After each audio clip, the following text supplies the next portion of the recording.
انقلابی جوانان افغانستان و دسته 8 مارچ زنان افغانستان دومین آلبوم هنری خود را به مناسبت فرارسیدن 28 اسد تقدیم می‌نماید. به پیشواز 28 اسد، روز استرداد استقلال افغانستان از دست استعمار پیر انگلیس. 28 اسد 1386 مصادف است با 88مین سال روز استرداد استقلال افغانستان از دست استعمار پیر انگلیس. از این رو باید به استقبال گرامی داشته هرچه پرشکوه‌تر این روز مهم تاریخی برویم و یاد جانباختگان راه آزادی و استقلال را گرامی داشته و تعهد هرچه راسختر خود را برای ادامه دادن راه آنان اعلام نماییم و با فریاد هرچه رساتر بگوییم که هیچگاه در مقابل متجاوزین و اشغالگران و دست نشاندگانشان از پا نخواهیم نشست. اخلاف امریکایی و انگلیسی، مکناتین و لارد برنس تقریباً یک قرن بعد از رانده شدن اسلافشان از این مرز و بوم مجدداً برگشتند تا از موقعیت اشغالگرانه برای تحکیم سلطه و پیشروی‌های بعدی استعمارگرانه و نوع استعمارگرانهشان در افغانستان، منطقه و جهان به صورت مستقیم و غیر مستقیم استفاده نمایند.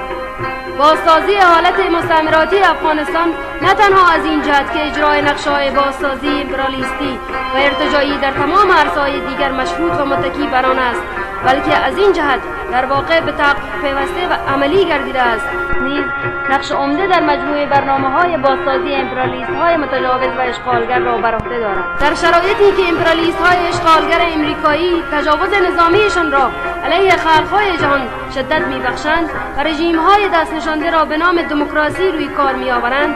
سروده‌های میهنی نیز می‌تواند نقش موثر خود را در تقویت هرچه بیشتر اراده انقلابیون جهان و تلاش آنها برای سرنگونی امپریالیسم و راهنمایی بشریت در جهت یک مرحله جدید تاریخ ایفا نماید. و شکی نیست که رها شدن از زنجیر اسارت و انقیاد به هر گونه ستم فقط با آگاهی سیاسی و بسیج همگانی توده‌های تحت ستم اعم از زنان و مردان امکان پذیر است و بس.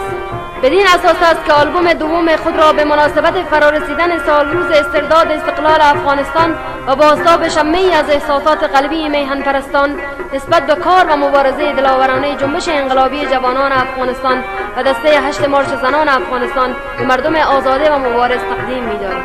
ما جوانان منسوب به جنبش اعلام می‌داریم که یاد جانباختگان راه آزادی و استقلال را گرامی خواهیم داشت و تعهد می‌بندیم که برای بیرون راندن نیروهای اشغالگر و سرنگونی رژیم دست نشانده از هیچ گونه ایثار و فداکاری دریغ نخواهیم کرد و با تعهد خارائین و عزم متین در مقابل متجاوزین و اشغالگران و دست نشاندگانشان از پا نخواهیم نشست. زیرا شرایط عینی و ذهنی ناشی از تشدید تضادها در جامعه فرصت‌های عظیم و چالش‌های بزرگ بر سر راه مبارزه برای برپایی و پیشبرد مقاومت ملی، مردمی و انقلابی در افغانستان را به وجود می‌آورد.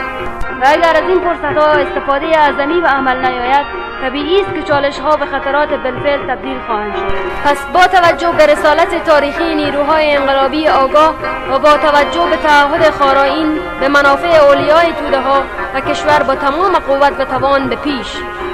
پیش در راه برپایی و پیشبرد مقاومت ملی، مردمی و انقلابی علیه اشغالگران امپریالیست و خائنین ملی. زنده باد جنبش انقلابی جوانان افغانستان و دسته 8 مارچ زنان افغانستان، اسد 1386.